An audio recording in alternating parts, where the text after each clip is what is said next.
हम अपनी सहज भावुकता से इतना दूर आ गए हैं क्योंकि कवर चढ़ते गए, एक कवर, दूसरा कवर, तीसरा कवर, चौथा कवर, और इन कवर्स को बोलते प्रच्छन्नताएं।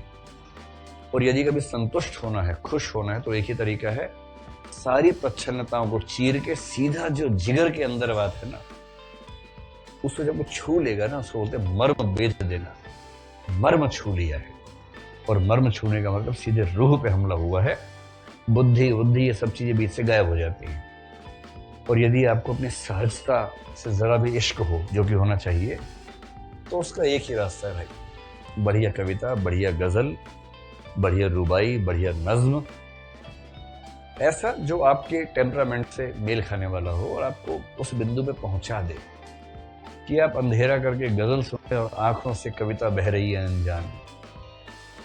कभी ऐसा हुआ आपके साथ कि अंधेरा है, म्यूजिक चल रहा है और आपकी आंखों से चुपचाप आंसू निकल रहे हैं?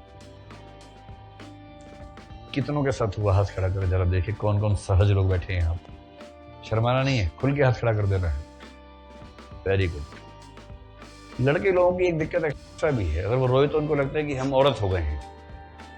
समाज ने इतना सिखा दिया है, जबकि रोना तो मनुष्य के लिए जरूरी है, मनुष्य होने के लिए रोना जरूरी है। और पुरुषों को पता नहीं कहां से पट्टी बढ़ा दी जाती है कि रोता है लड़की है क्या, देखो देखो लड़की है, लड़की है, लड़की है। वो समझ नहीं पा रहा कि लड़की से क्या संबंध हुआ भाई। रोने के लिए कौन सी ऐसी योग्यता चाहिए कि क्रोमोसोम चेंज करना होगा? लेकिन वो सामाजिक दबाव बन जाता है। इस चक्कर में कई पुरुष जीवन भर रो ही नहीं पाते हैं। कहते ये हैं कि हम रोते नहीं हैं, असली बात क्या, हम रो पाते नहीं। हम रो नहीं पाते, हम कितने अधूरे हैं।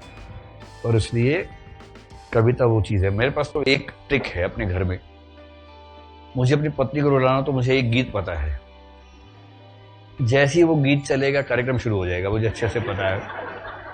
तो मुझे जब जब माहौल बनाना होता है उस तरह का, थोड़ा इमोशनल टाइप है, वो गीत चलाए तो माहौल बन जाता है एकदम रोने वाला। क्योंकि एक वो गीत है, अब क्यों बताऊं यार आप लोगों को, कहीं आप फिर मैसेज कर देते उनको कि सर ये बता रहे थे क्लास में, आप पिटवा दोगे मुझे, छोड़ो। अरे काम ऐसा नहीं है। उनके पिताजी की मृत्यु जब हुई, वो उनको बड़ा लगाव था, तो एक गीत उन दिनों हम सुना करते थे, यूं ही शौक था हमें। वो जगजीत सिंह की गजल ही है कि कहां तुम चले गए, वो आपने सुना होगा ना।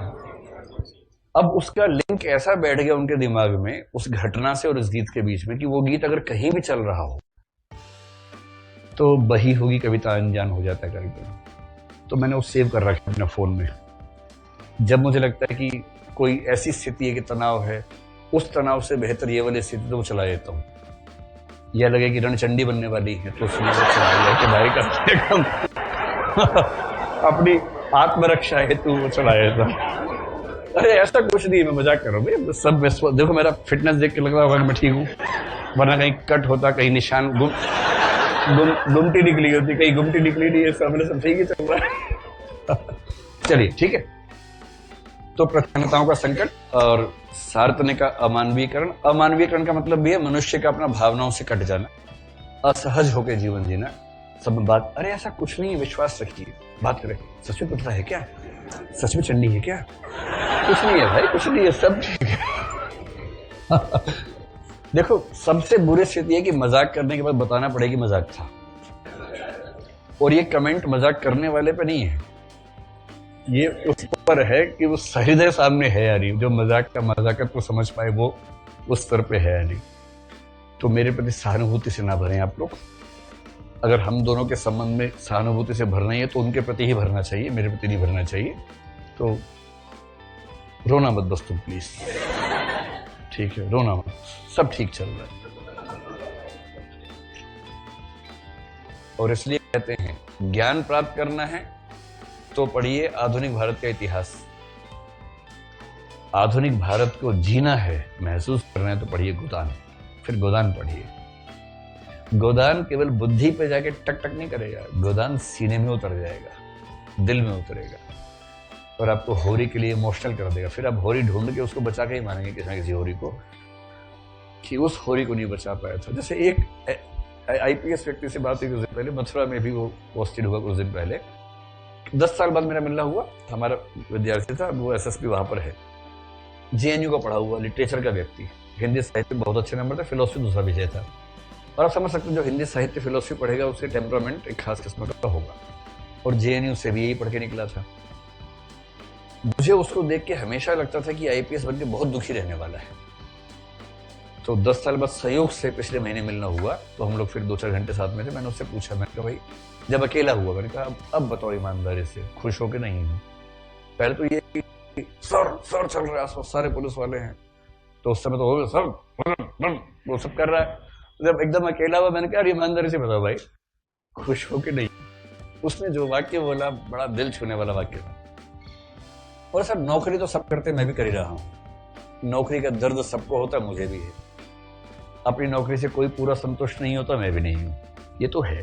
लेकिन संतोष एक ही बात का है कि हर हफ्ते कम से कम एक होरी को बचा लेता हूं।